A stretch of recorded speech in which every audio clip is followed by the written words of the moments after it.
All right, welcome to this explainer. Today, we're getting right inside the mind of a literal football architect.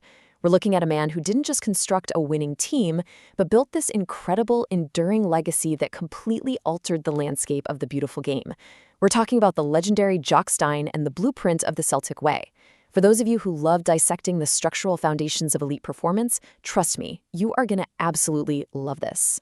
Okay, let's dive into this. There's a saying that there are managers who win trophies, and then there are managers who change the DNA of a club. And honestly, that perfectly hits the nail on the head for our subject today. When we talk about Big Jock, as he was affectionately known, we aren't just talking about some manager adding a bit of silverware to a cabinet. No way. We're talking about a full-on cultural, tactical, and structural revolution. Back in 1965, Celtic was essentially a sleeping giant. They were completely paralyzed by years of underachievement and a really rigid, outdated internal structure. But within just 2 years, Stein engineered a transformation that literally turned them into European conquerors. So let's look at exactly how he woke that giant up. Section 1.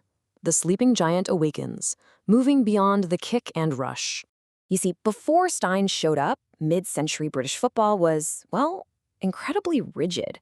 It was largely defined by a conservative, highly physical style. Prioritizing defense, extreme caution, and just kind of hoping for a lucky moment of individual brilliance. But Stein? He saw the game entirely differently. He viewed the pitch like a giant chessboard.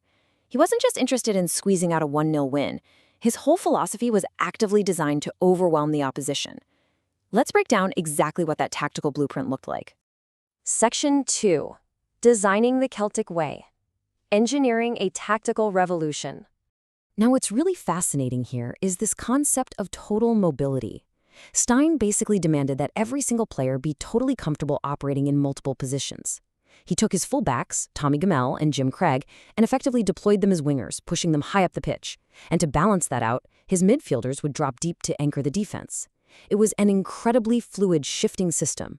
And here's the wild part. He was doing all of this almost a full decade before Ajax and the Netherlands popularized the famous total football that we all know today. And that total mobility fed directly into 3 core pillars. First, overwhelming attack. They created these massive overloads with those pushing fullbacks. Second, what we can call the psychological hook. Stein was an absolute master of psychological engineering.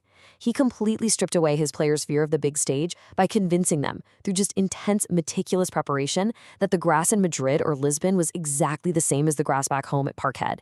And finally, verticality. He absolutely loathed a pointless sideways pass.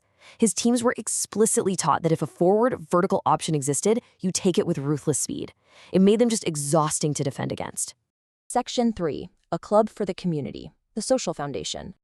Now, shifting gears for a second, you have to remember that Celtic had these deep historical roots in the Irish Catholic immigrant community of Glasgow, and Stein uniquely understood this.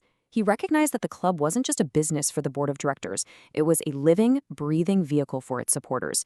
So he purposely made himself the essential bridge, connecting the boardroom directly to the fans on the terraces. Let's move to how this builds, because this understanding created a real institutionalized feedback loop. Step 1. Stein encouraged a style of play that was incredibly brave, honest, and totally uncompromising.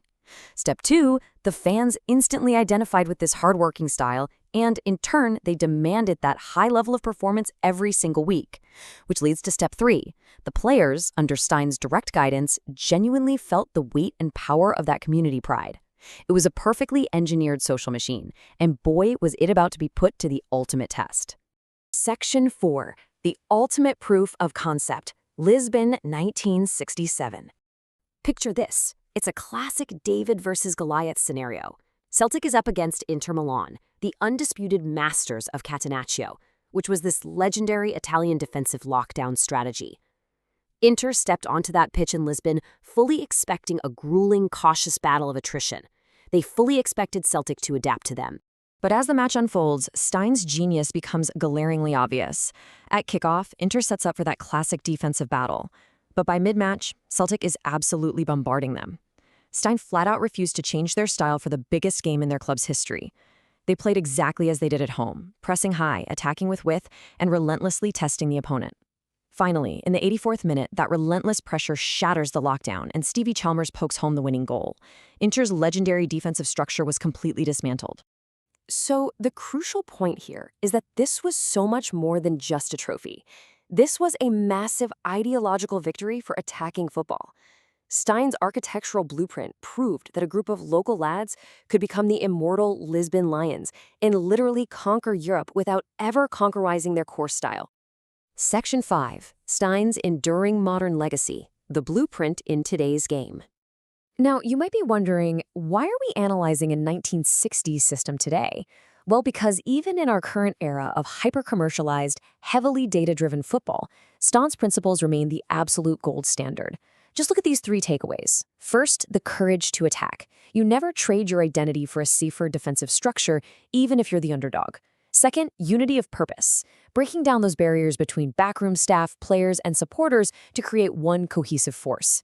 And third, the tactical blueprint itself. I mean, his intense focus on fitness, high pressing, and overlapping fullbacks, that is the direct ancestor of the elite tactical systems we see dominating world football right now.